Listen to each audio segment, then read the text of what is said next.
皆さんこんにちは。本日も見に来てくださりありがとうございます。前回に引き続きノルウェーから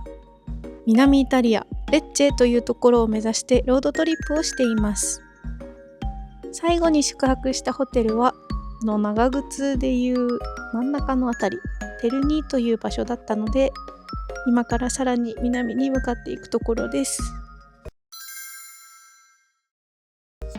今から首都ローマの高速道路に入っていきます。ノルウェーの首都オスロの高速道路は複雑な上に案内板が少ないのでめっちゃ運転しにくくって悲惨だなと思いますし、体感200メートルごとに料金所があるイメージなので、私の中で極力運転したくない道路ナンバーワンなんですけれども、一方ローマの道路はここ本当に首都ってくらい運転しやすかったです。なんでかなと思って調べたら、市街地の外周をぐるっと一周するだけの環状道路だからだそうです。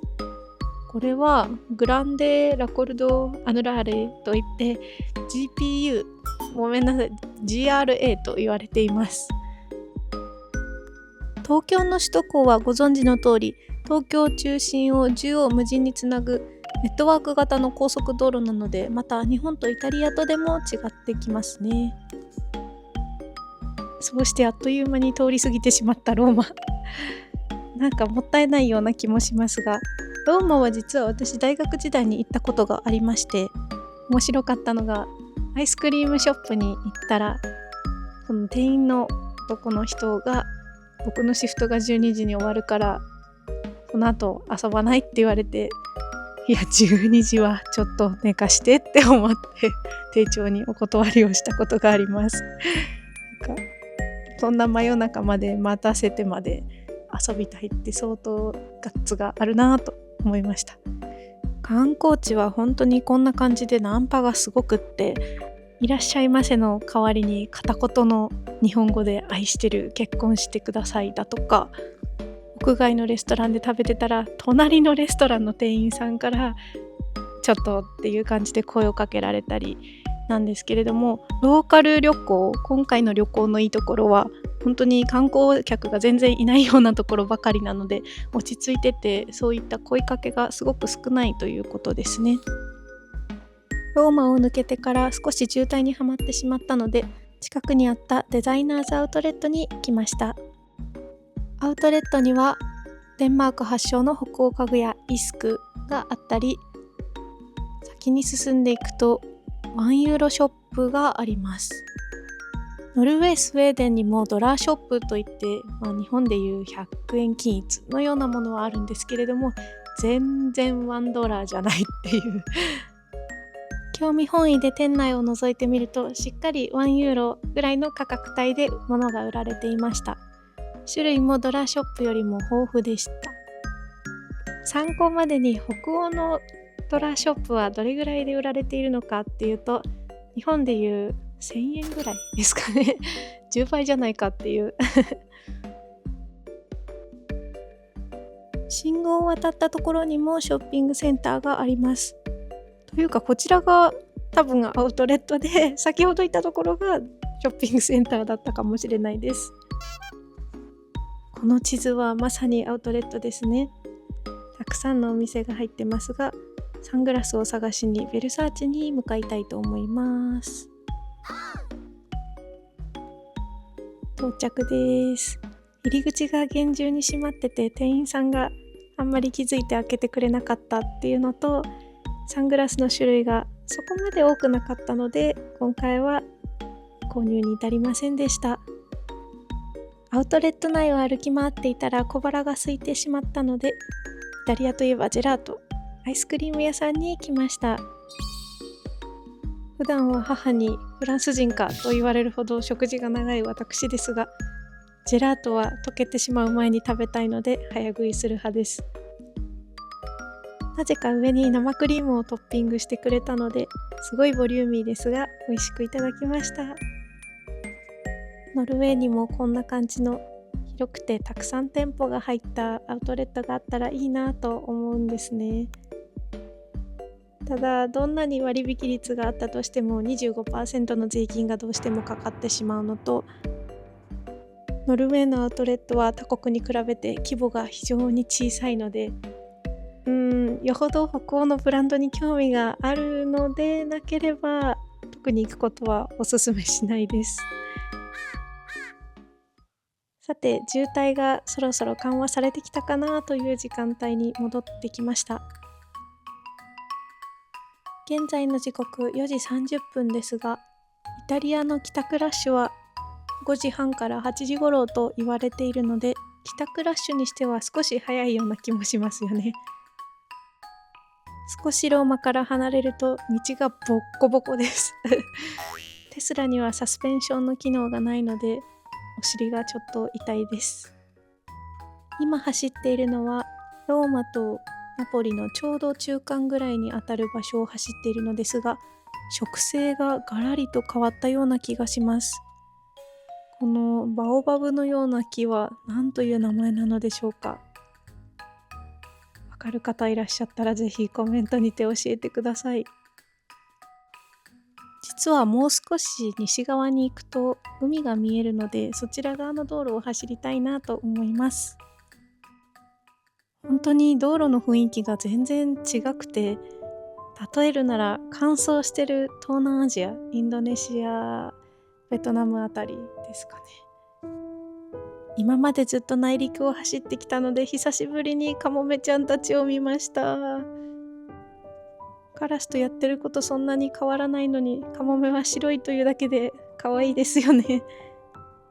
もし皆さんもカモメがお好きでしたら、オスロにもたくさんいるのでぜひ見に来てください。そしてついにサボテンを発見しました。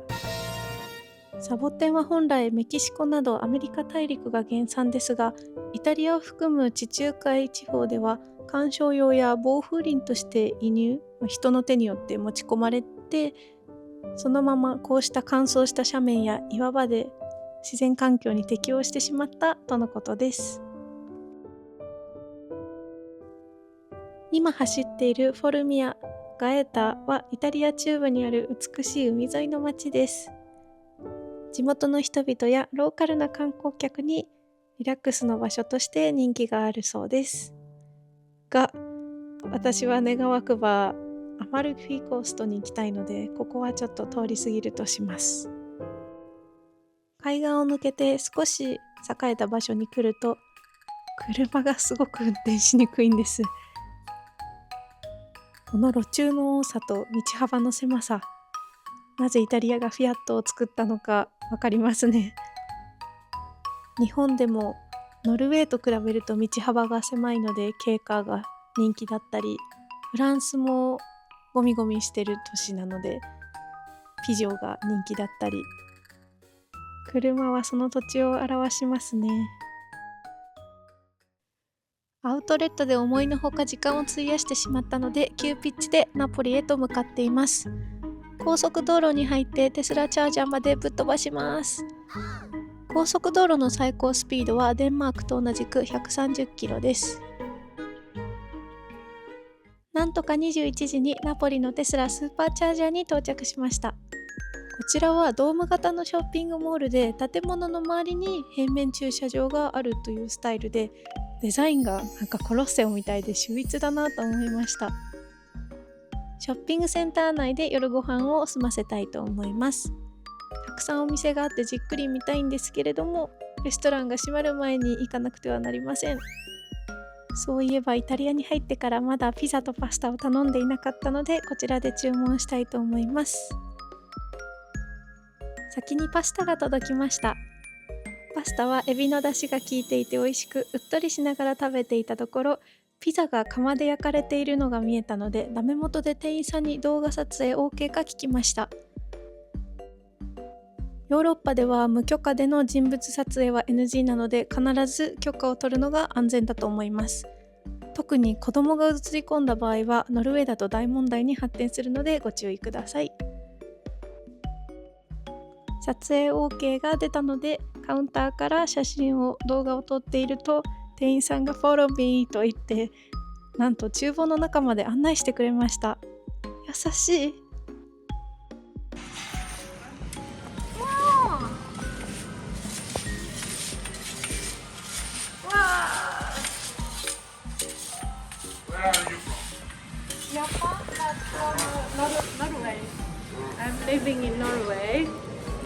second time to visit to Italy,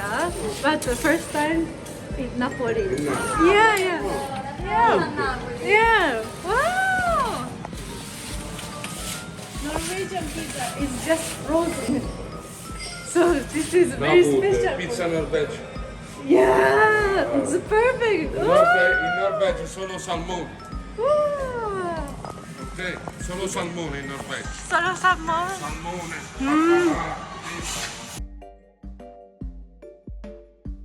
最後は店員さんがかけるであろうオリーブオイルかけ体験もさせてくださいました。 Google 翻訳を見せてお店を後にしました。多分こちらからわざわざありがとうとか伝えなくても彼らは十分幸せそうに働いているように見えましたが、伝えたところさらに嬉しそうにしてくれたので後悔はないです。というのもノルウェーでは特に鬱っぽい人が街中にうじゃうじゃいて、一目見るだけであの人大丈夫かなとかなんか気にするようになってしまいました。なのでレストランで彼らの幸せそうな表情が見れてこちらまで幸せな気持ちになりました。現在の時刻23時になりました。疲れていたのでバスタブで癒されようと比較的近くのホテルで検索したところ、こちらのホテルがなんとか空いてました。夜遅く田舎のど真ん中だったので予約できてラッキーと思っていたのですが、チェックインしてみるとなんと写真とは大きく異なる内装で大変ショックを受けました。これは偽装広告ではないかと思い、結局高速道路に戻ってサービスエリアで車中泊することにしました。イタリアは北欧と違って道端で車中泊はできません。ホテルを探そうともど田舎に真夜中にチェックイン対応しているホテルが見つかるはずもなく、仕方ないなと思います。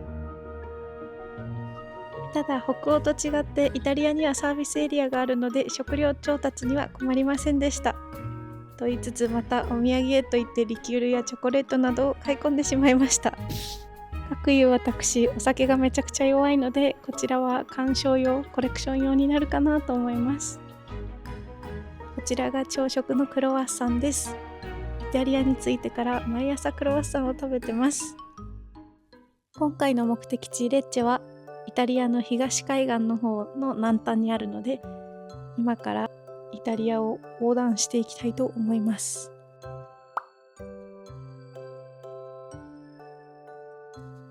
ついにイタリア南部に入るとオリーブ畑が何キロも何キロも続いています。ところで皆さんは道の駅はお好きですか？私は美味しいものを食べることが好きなので、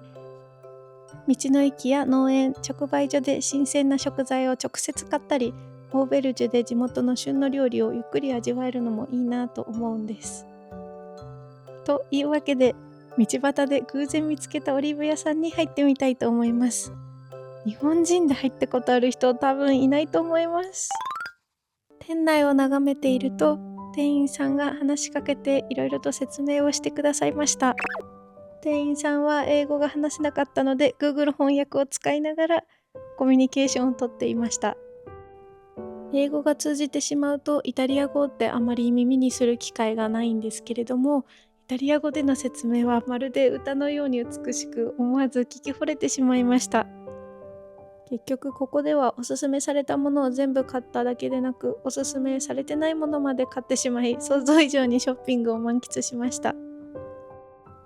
早速次のテスラチャージャーでオリーブを食べてみたところ、うますぎる。肉厚で新鮮そのものでした。後日談ですが、ノルウェーに帰ってからタイの友達にアンティチョークの缶詰を渡したところ、こんな美味しいのどこで買ったの、ノルウェーで見たことないってすごい大絶賛されました。塩漬けのオリーブをパクパクと食べていたため喉が渇き、近くのなんていうんですかね、レストランに入ってみました。車に戻るとテスラの取っ手に貼ったシールが暑さで溶けています。ドアが開かないかと思ってヒヤヒヤしました。ノルウェーだと逆に凍って開かなくなることはあります。そういえばイタリアでは注意していただきたいことがあります。それは車上荒らしです。とあるショッピングセンターに車を止めてショッピングを終えた後、車に戻ると警備員さんが立ってました。イタリア語で何言ってるのかわからなかったので、翻訳機を使ってコミュニケーションを図ると、車の中を覗いてうろうろしている人がいたよと教えてくれました。それと車の中にカバンや寝具などを放置しない方がいいよと注意も受けました。通常、車を離れている間にテスラに人が寄ってくると自動で録画が始まるんですが、この時ばかりはメモリがいっぱいで録画がなかったので、本当に警備員さんに助けられました。ノルウェーでは車上荒らしの事件をあまり聞かないので、改めてノルウェーの治安の良さを感じたのと、平和ボケをしているかなと少し反省しました。そもそもイタリアでノルウェーナンバーというのがめちゃくちゃレアだと思いますし、ノルウェーでは当たり前に走っているテスラもイタリアでは激レアな部類に入ると思うので、目立ちたくなくても目立ってしまいました。というわけで、最後までご視聴いただき誠にありがとうございました。次回はついに目的地レッチェのレビューをしたいと思っています。